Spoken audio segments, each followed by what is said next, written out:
Hi, and welcome to another live stream or video if you're watching the recorded version, because I put all of the live streams to YouTube, usually the same day or the day after the live stream, but as fast as I can we say. You can also watch all live streams on Twitch, at least in 14 days after the stream occurred. So what I am doing in this stream is coding. I'm coding on an app right now using Blazor Mobile Bindings that is powered by the Xamarin platform. So I will continue to do that twice a week now. Maybe we'll do some other stuff sometimes, but that's my main focus now, is coding that app with Blazor Mobile Bindings.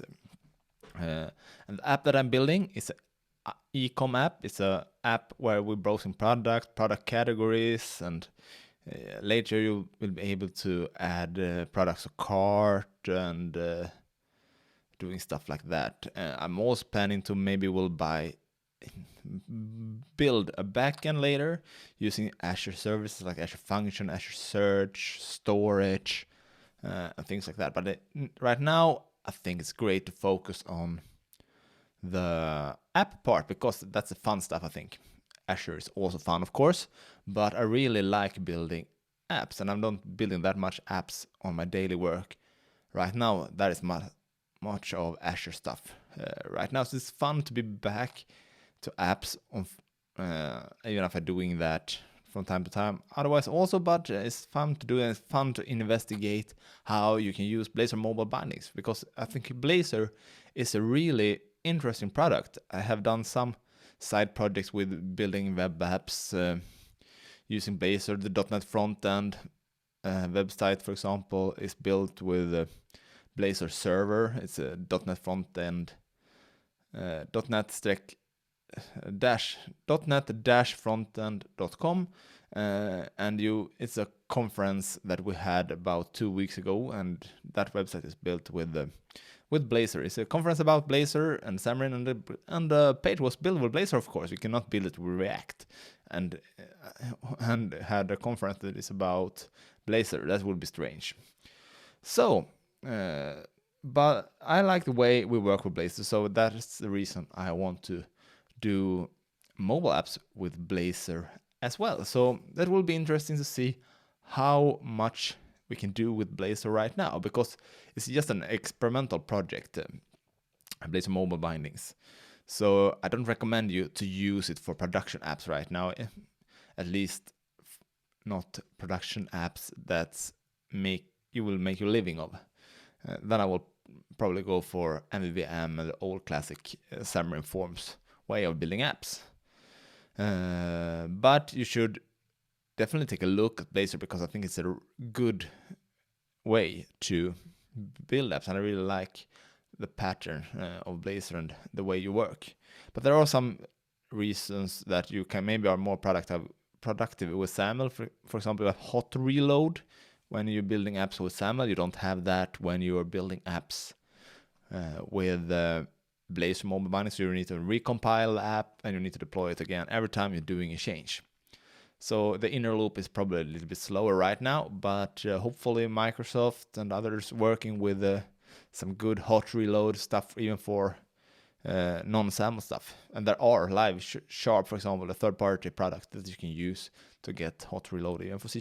But I have not tried it. I used live SAML before, another product from the same guy, and that works really, really great.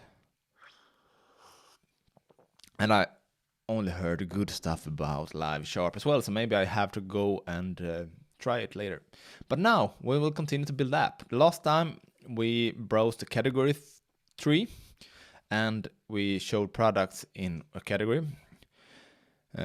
We had some problems back then with my product model that maybe was too complicated, because there was problems to serialize it. So I have made it a little bit more simple now, because, as I said, my main focus is building UI now and learn how Blazor Mobile Bindings works, not teach how to build an e-com solution. So that's the reason I now have a more simple product model. Maybe when we start in building the backend, we change the model and change the app. But for now, we will have a really simple product model because focus will be on building the UI with Blazor. So let's share my screen.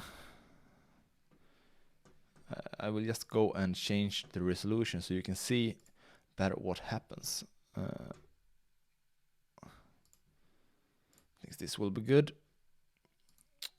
So now it will be easier for you to see what I am doing. So I have my project here. We have one project for share code. Then we have a model project that is also shared with the backend. The backend right now is just an Azure function returning mocks data, but we will replace that later in another stream. Then we have all client platforms. So we have Android, iOS, Mac OS, and Windows. But right now you cannot use Mac OS because we are using SummerInform's shell in this app to get the tabs and navigation and things like that. And they don't have support for Mac OS with shell right now. So if you use it, it will crash.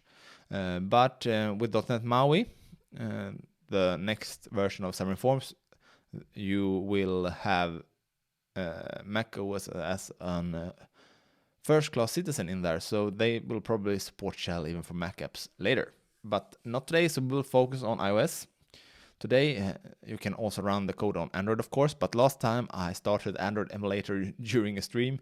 It took over my input device, and the stream had no audio for 40 minutes because I don't notice that before I read the chat.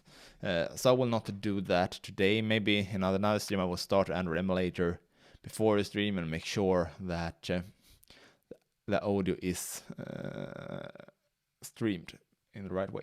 So we will use the iOS simulator, and I also think it's great to use iOS simulator during demos because it's much faster to build and deploy to iOS compared with Android, so you don't have to sit and wait that much for when the app compiling.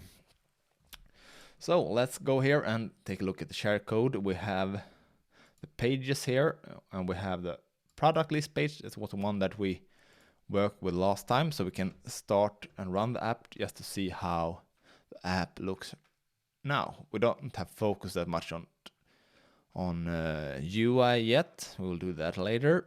So now we have a structure, we have navigation. Here's the first page, just writing out high now. But we have this categories page where we have categories. We can navigate in the category tree, and we have products. So here is where we should continue today. To style this page, and we'll maybe go back and do some styling for the categories view. So let's start with this. You can see the code here, that we have a stack layout because, as I said in the last stream, collection view is not supported yet with Blazor Mobile Bindings. Hopefully they will support it soon, because I think for a mobile app you need to have support for collection view. So here we have a stack layout that we are looping childs into. Then we have, inside of that, we have a stack layout with orientation horizontal. I think we should replace this with a grid because it will be a better experience if we have a grid. So let's do that. So we have add a grid. And then we can define rows, but we'll only have one row, so we should use column definitions instead. And then we will have maybe have the image a little bit larger than before, so we will change to 100 instead. And then we can go here and add the image to the first cell. Let's see if this works, or if there are something special when we're working with Blazor, because Blazor and the component is very similar to how you work with SAML, but there are differences. For example, you can see that with the orientation property of stack layout here, you don't just write horizontal, you write stack orientation dot horizontal, because this is the enum, and this is the way you write it in C#. So that's the reason you write it like this. So let's see if we can define grid.column. We cannot, but this is the first one, so that will not be a problem. So we can try to add this one here. Then we will go here and take a look at the documentation, how we use grid.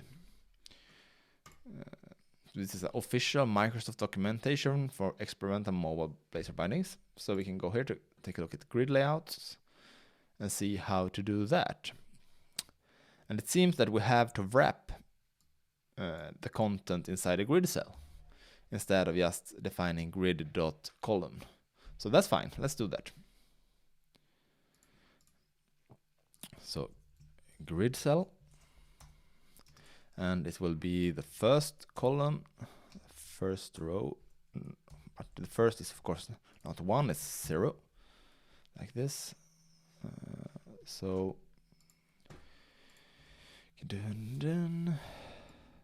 but probably we don't need to define it inside of here, because 0 used to be the default value, but we can do that today to make it more obvious and more clear. Not grid, grid cell, yeah.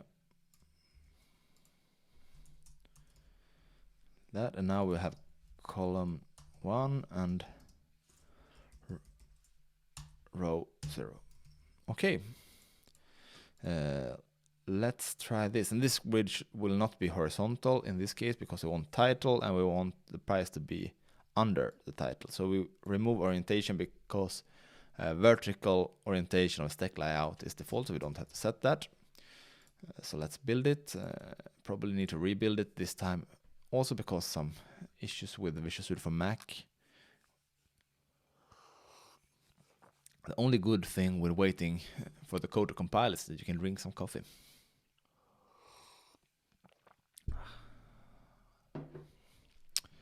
So it will take a while, but I think it's pretty fast anyway. But if we had hot reload, it would have been even faster. So I hope that we will get that soon. We can take a look at the live sharp thing while we're waiting. Live sharp.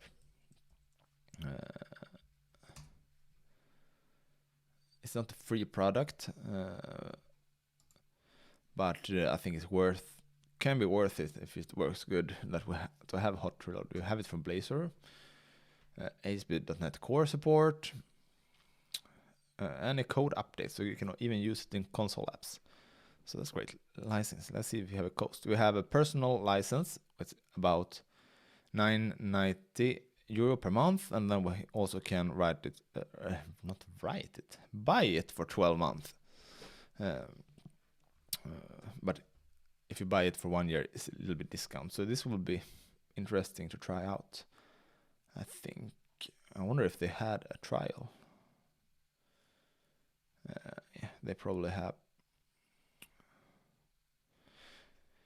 Yeah, but let's go back to Visual Studio.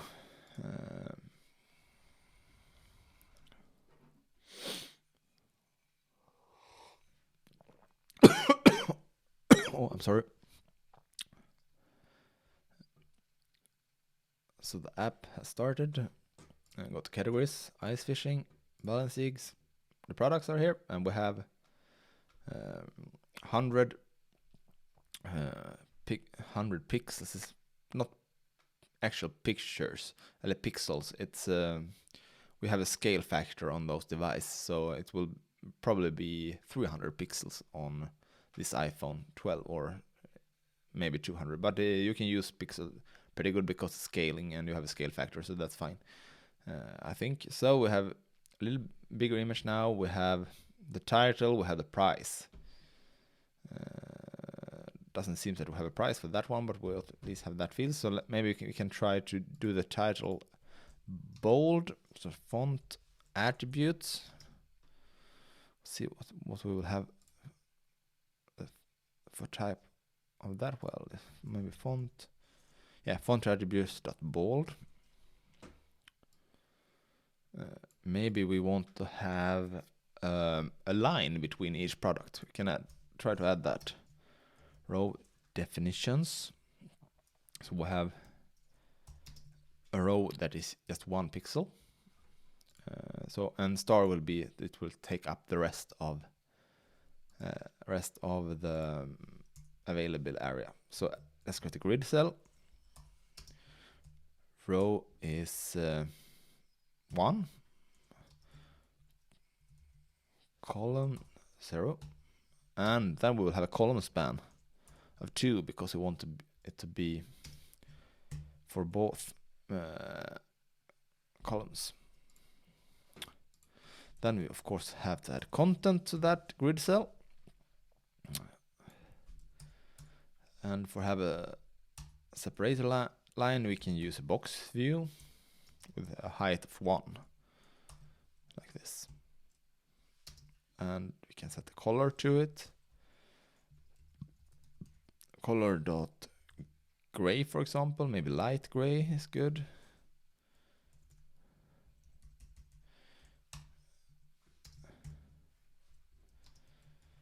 Okay, let's try to run this again. Stop the debugger, we rebuild it.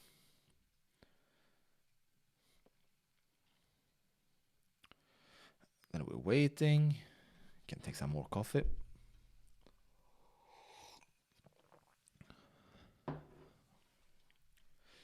The interesting part with Blazor is also that you can have the Blazor web view, that you can share web content with your web page inside of your app. And the code is running in the app. It's not running on a server, it's not running WebAssembly. It's running inside of your app's runtime, so you can share states between native code and web code. I think that can be really nice if you want to build an Electron-like app, like you have Teams, for example, that is built with Electron, Slack, where you write most of your UI using web code, but you integrate it with some native stuff. So that's nice. We will use that probably later in this application. And as I talked to last time, I have built that service bus explorer tool that is on my GitHub if you want to take a look at that code. But we'll not show that today because I haven't done that much since last time. But maybe I will show you more of that in a later stream, how I built that using Blazor web technology and baked into a mobile app. But let's go back to this mobile app. Ice fishing, balance jigs, boom. And now we have a line here that separates each product. So the next step is maybe that we will be able to navigate to a product detail page. So let's first create a product detail page, just a shell of it, and then we'll do the navigation to it as the next step. So new file, we will go to ASP.NET Core because we want to create a Razor component. Then we can call it product details view.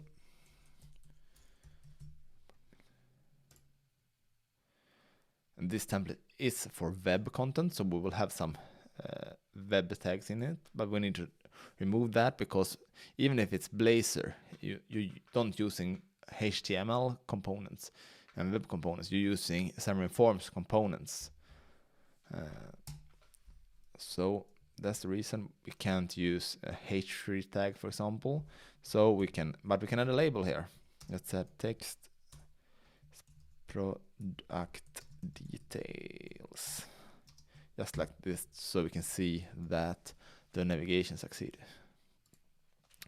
So then we need to add a gesture recognizer to this grid to detect when the users tap to it. So if you go back to the categories view, we can see how we did that there.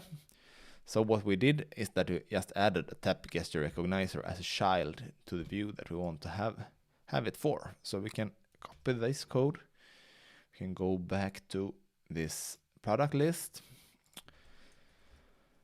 Then we can add it here, but we of course need to create a new on tapped listener for this case. So let's do that. So public. It not have to be public even. We can use it as private because no one else should call this. It's just from inside of this view. Private void product tapped. Then we can send the actual product to it like this. We can go up here and change category tab to product tapped, and then we will pass the product to it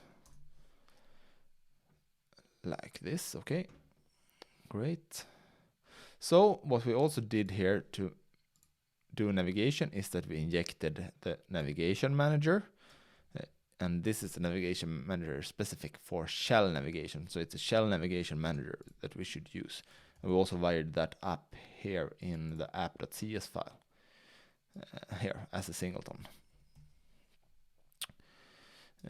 And that is something we need to do to use the navigation for shell inside of here.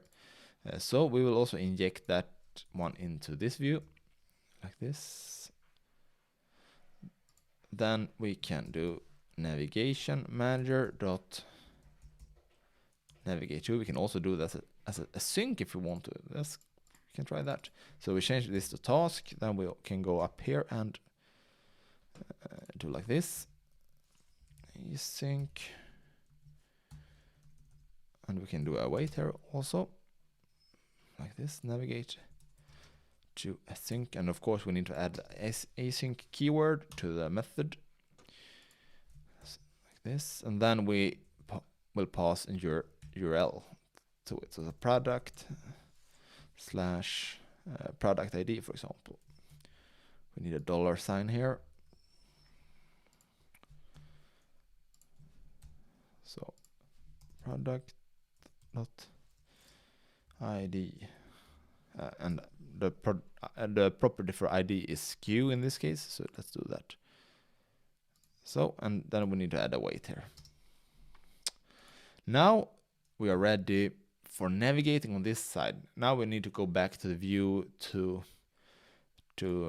take the parameter, and we also need to define the route here. So let's do it like this. Page product, and then we tell that when we have a URL, this is product slash SKU. It will navigate to this page. It will scan for routes when the app is started, so they can find it. So we can also define, and we need to define a property for this. And that property need to have the parameter attribute, and it need to be a string. I struggled with that a little bit earlier today, where I passed a bool, and I had a parameter as a bool, but that doesn't work. I needed to have it as a string and then parse it to a bool, because you cannot have a bool in URL. So that's the reason why it has to be string public. It also needs to be public string SKU, and this should be a property like this.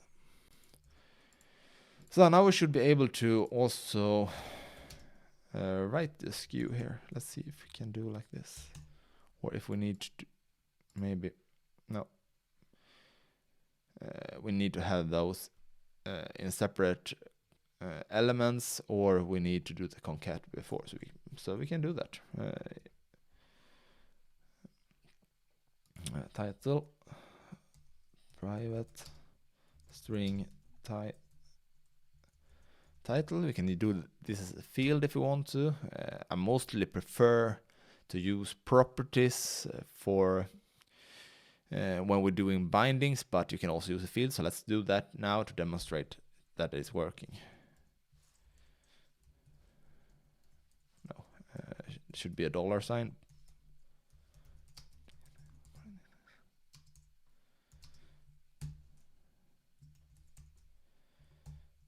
Okay, then we should change to title here.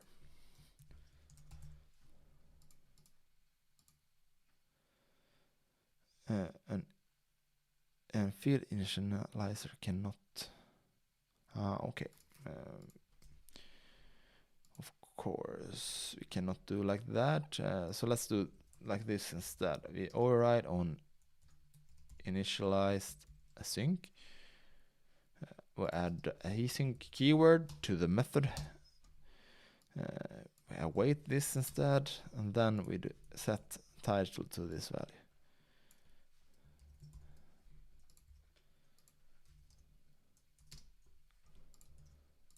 Okay, let's try to run this.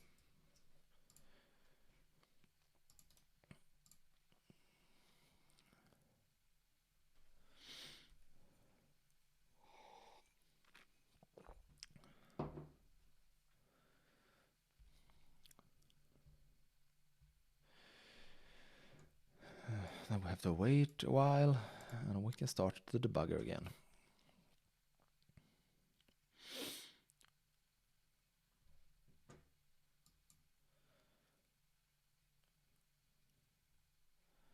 So here it is. We need to navigate through the categories tree.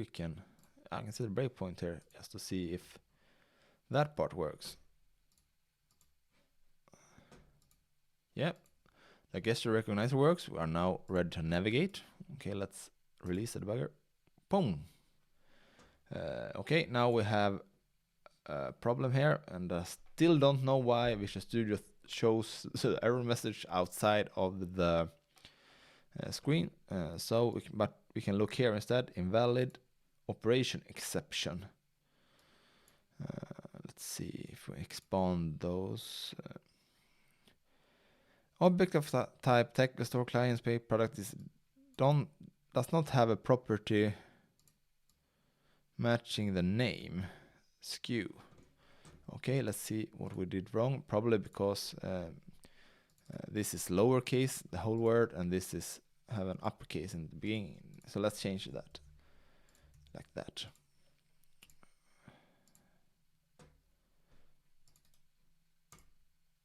So the mapping there is case sensitive. It's good to know.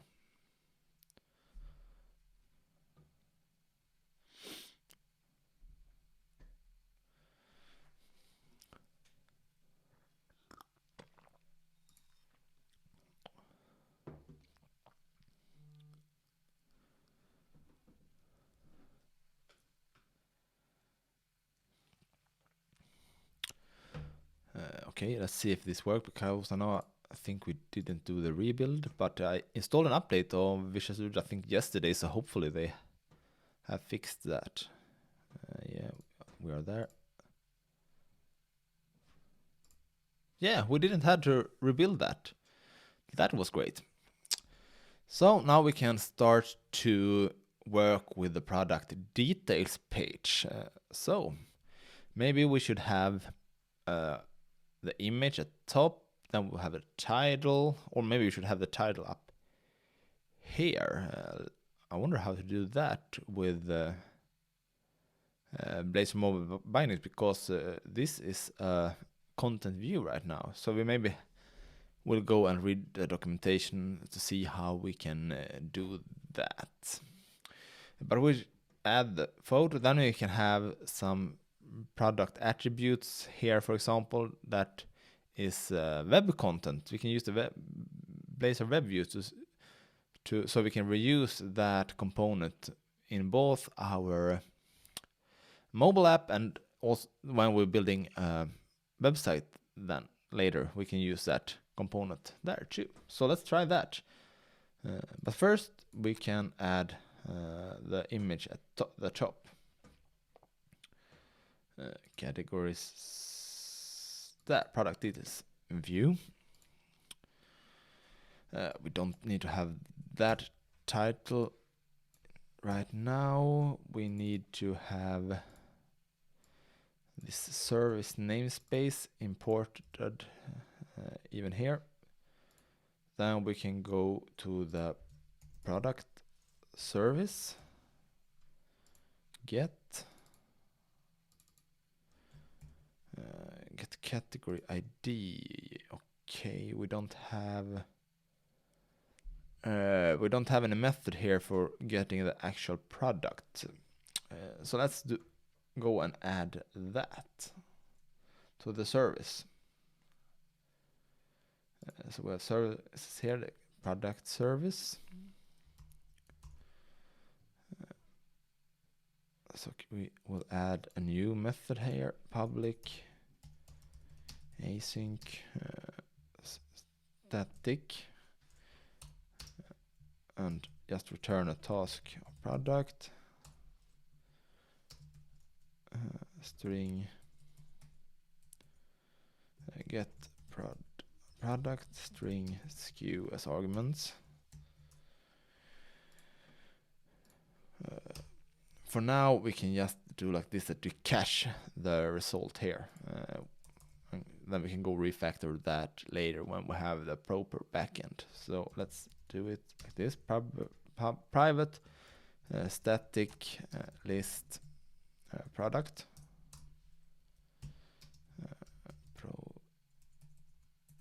products like this. Then we can do products result. Okay, now we should be able to use it even here. Return products, and we use link to get the right product. SKU. Okay, and we can use single because we know that we always will have this SKU, but because it's coming from this list of products. Okay, we don't have any async inside of here yet, so we can do like this to get rid of the warning. Return task dot from result.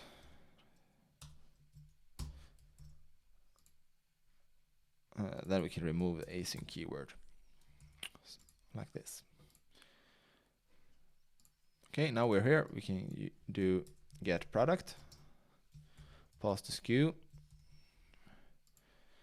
We can create a property that we can use for binding.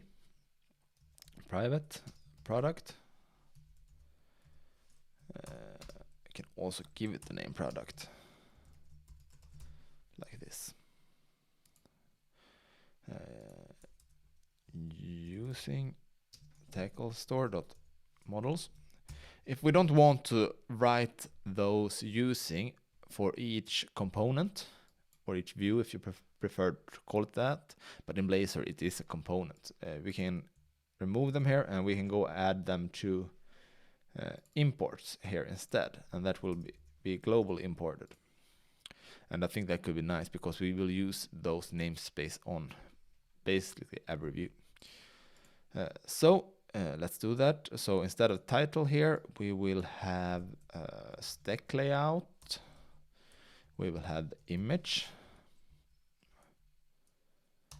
In this case, we can set the height for it, maybe 250.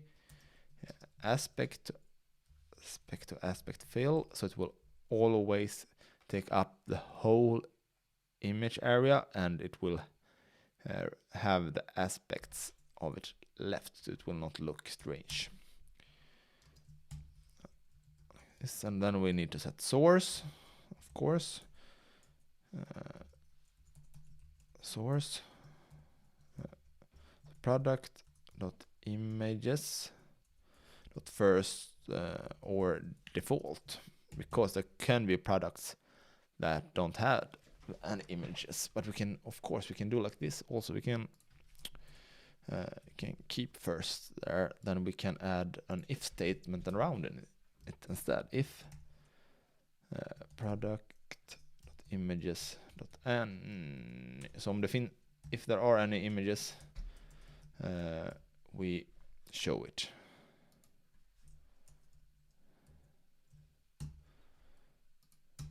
Okay. Let's see, we need to add uppercase S there. And of course we need to assign product like that. Wait. Okay, now I think we are ready to try this code out. Let's start the app, build it, and start the debugger.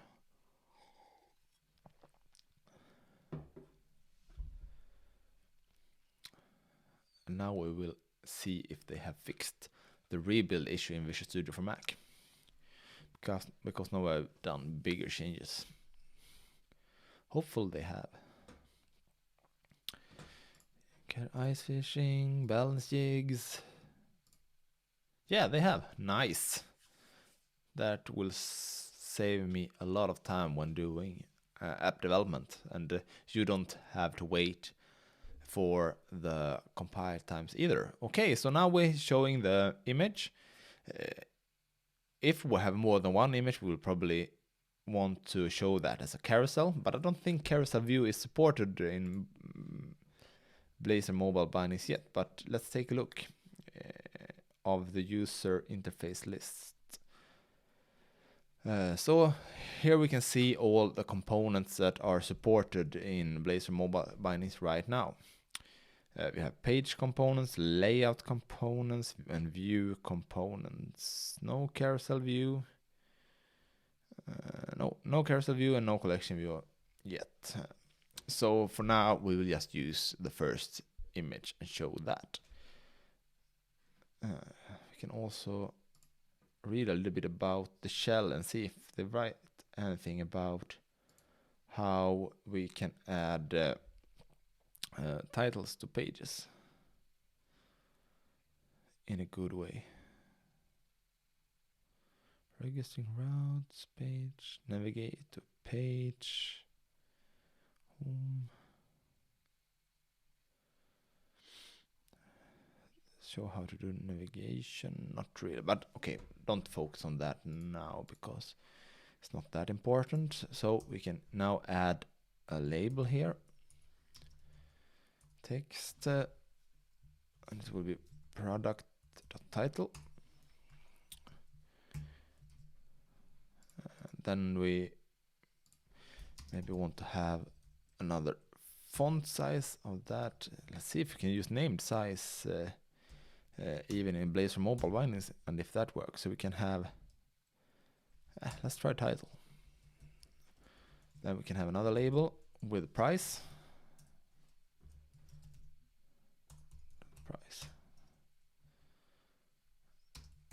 Like this, and we probably want to format as currency as well, with 2 decimals, so C2.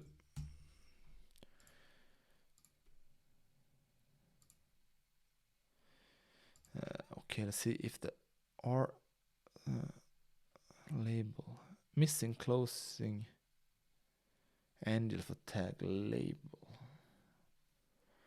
But what I can here we missed that one. Cannot. Okay, let's see if it's just editor that having problem with that, or if it will not build. So let's try that. Let's build and see if it is an actual error or not.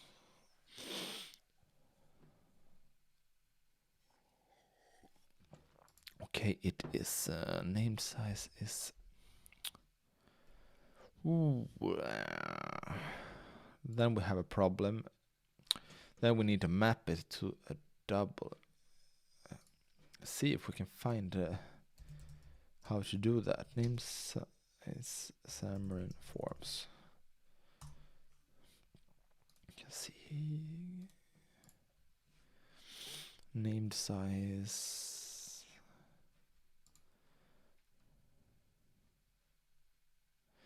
Yeah, we can use device.getNamedSize. No, that was the wrong Visual Studio. Here we are. Okay, let's try that. Device.getNamedSize.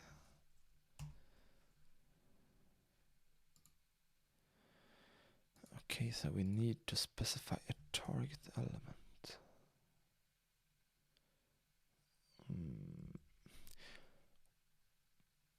Type target element. Okay, well, let's try to do like this type of label.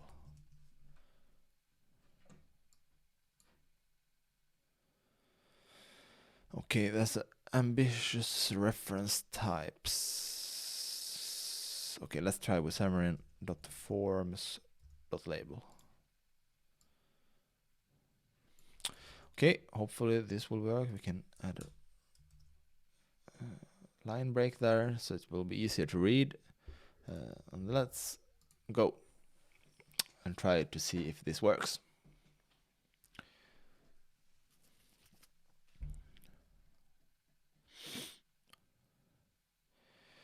I think named size is pretty good to use because it scales well and it works between both Android, iOS, and other platforms.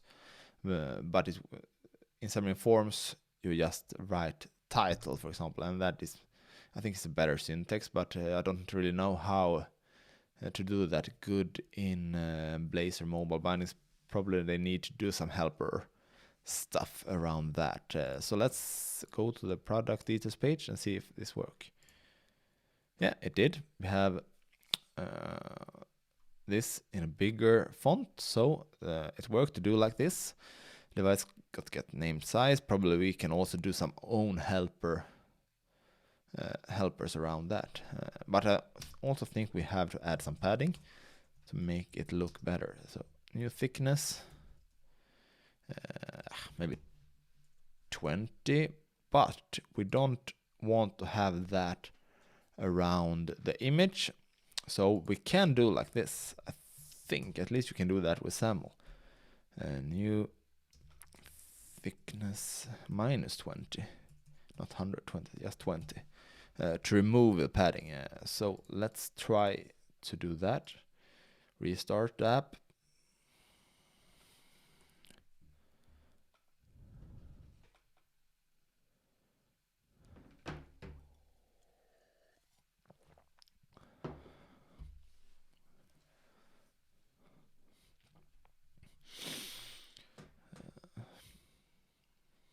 So let's do this navigation again. Yes, it worked, but we'll have a problem here. So we will probably not do that at the bottom of it. So we can do like this instead. Just 20,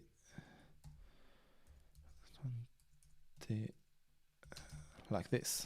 So we don't have that negative margin in the bottom of the image. Let's see if that works.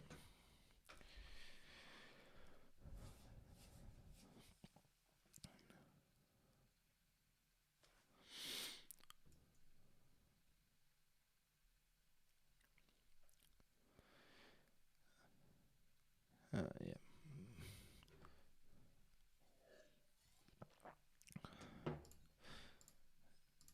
Just click through the categories again. Yeah, now it looks much better. Okay, let's try to add a Blazor web view here to share some web code. And I've seen different ways of doing that. If we take a look here, we can see that we have our app.razor, where we have a router. And that is good if you want to have navigation inside of your Blazor web view. But I've also seen that they reference components directly. So we can take a look at the documentation to see what the recommended way is. User interface, walkthrough, build your first hybrid app maybe. We can take a look at a shared web UI walkthrough here. So here we can see HTML, CSS, reference. Yeah. Run the apps to test, add a Blazor web project. Okay. Not really what I search for.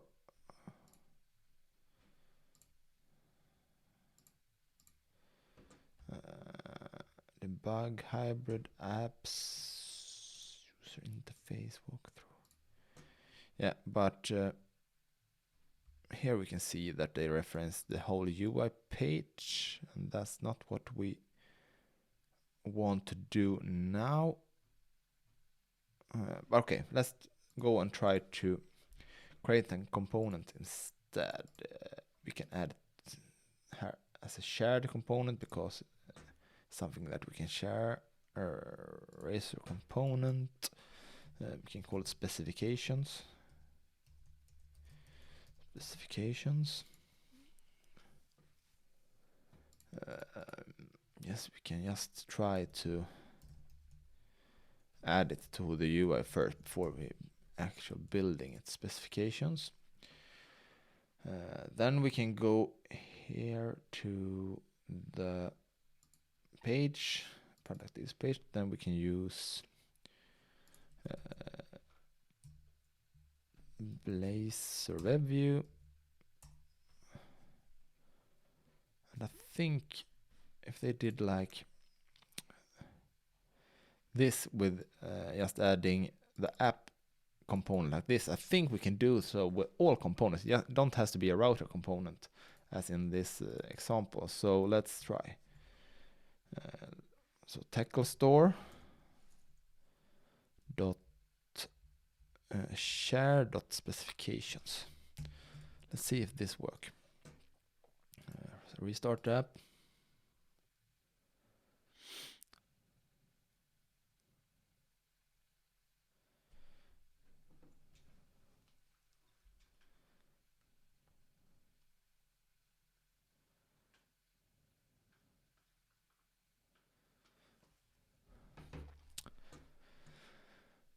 So now we can see if this works. It's the first time I'm doing like this. I have used the router and the complete view, but not integrated just one component like this. Okay, it doesn't seem to work. Maybe we need to set some properties on it. Maybe a height request. 50 for now. We can try with that. Horizontal options, fill. Because it maybe don't have any default height and width layout options, of course, because it's Blazor not SAML. Then we have set layout options dot fill. Okay, let's try again.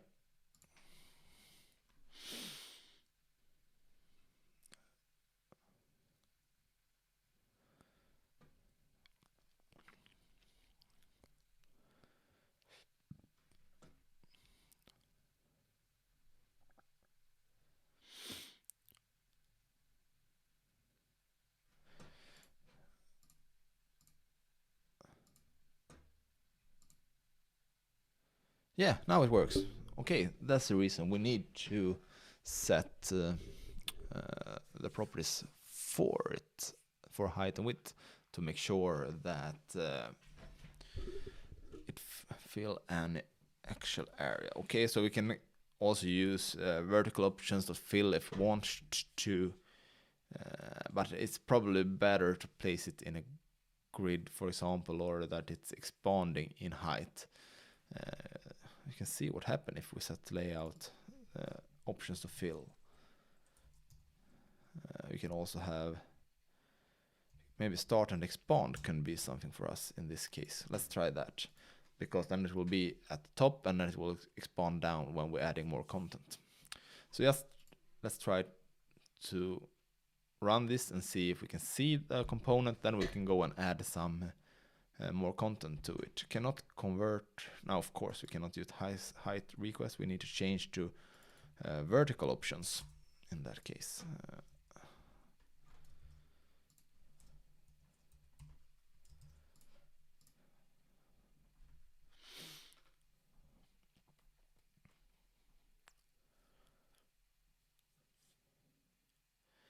And now we need to wait again for build. I really want that hot reload feature even for Blazor Mobile Bindings, but I guess it's not in their backlog yet because it's just an experimental project. Okay, this did not work. Okay, maybe we need to set the height for it. Or try with fill. I don't really want to set a fixed height for it.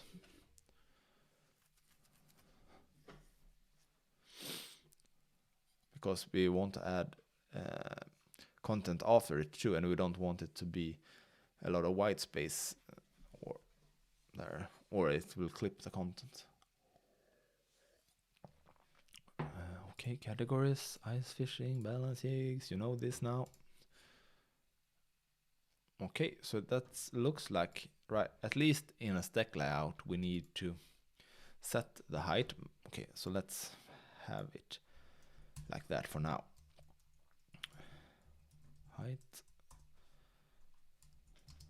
Height request, we can set 50. Okay, but now we maybe want to pass some parameters to it. In this case, we want to pass the product to the component. So we can go to the component, then we can add a new property, and we need to have a parameter attribute, and it must be public product, like this, product get set. Okay, so now we will be able to use it from the page, like this, product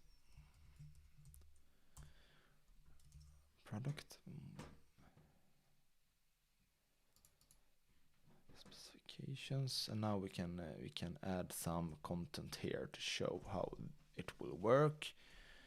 I'm not sure if we have any actual specification on the product object yet, but we can add that later. But we can just show the description instead. Product description. Product dot description, like this. Oops.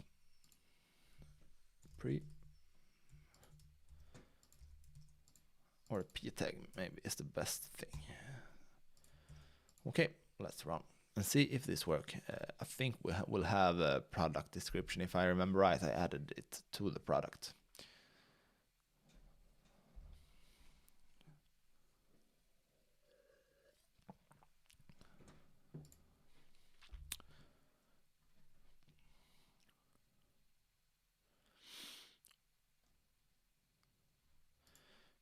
Ice fishing, balance jigs. If you wonder, I like to fish and I like ice fishing. Yeah, but now we have the problem with the height. Okay, we have a scroll inside of this, but I don't think that will give us a great user experience. But you can see at least that it worked to pass the parameter to it. So maybe we should add this, add a grid here instead, because grid works a little bit different than a stack layout. So we can go here and then we can define a grid. So we change to grid. We still want to have the same padding.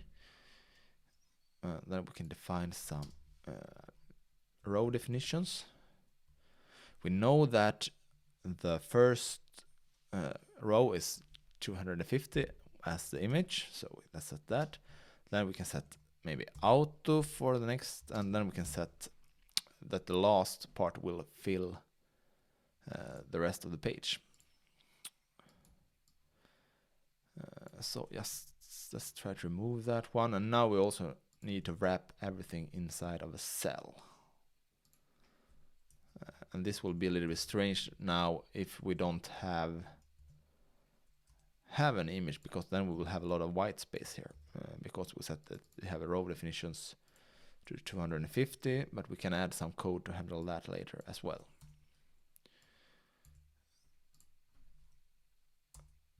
Grid cell.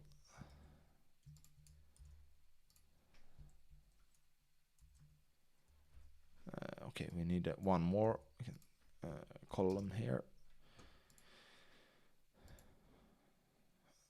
And or we can even do like this if we want. We can have a stack layout inside just for those properties. If you want to have it like that. Okay. And then we have a grid cell for the web view as well.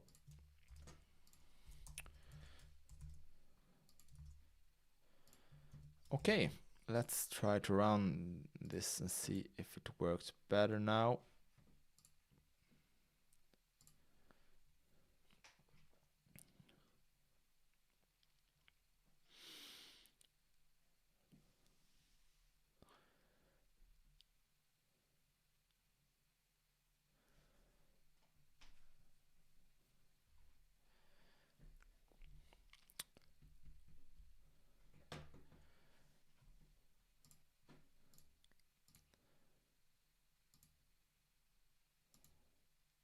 Okay, here we have some exception. One of the identifier was in an invalid format. Okay, but I also know that we forgot to set columns and rows for this. So this will be in row 1, row 2, and here is the problem why we get the exception. We have 2 commas after each other. Row 2. Okay, let's try again. See if it works better this time.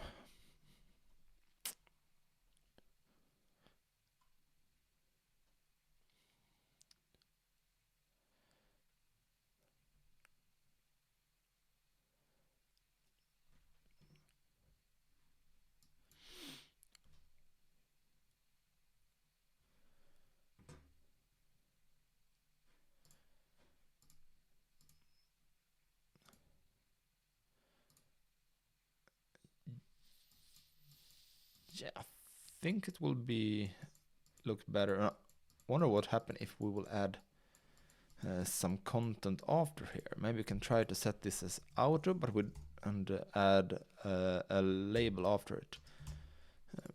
But it's good that we don't had to specify the height for the web view at least. So row 3.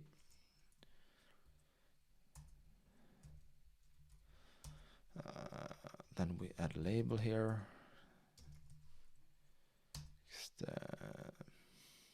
Just add some dummy text to it. Bottom label. For now, to see how the layout will work.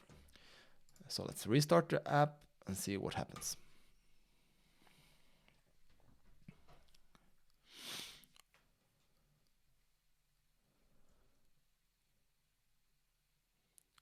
And I think this is the last thing we're doing today. We'll try this, and then I will push the code to the GitHub repository. If you want to download it and try it out, you can do that.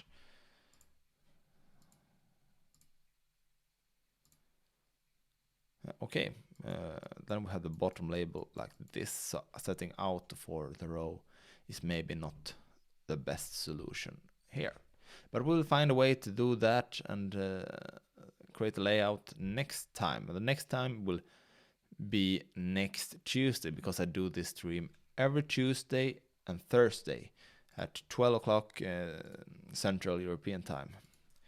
So it's status, just see that we're adding the correct changes.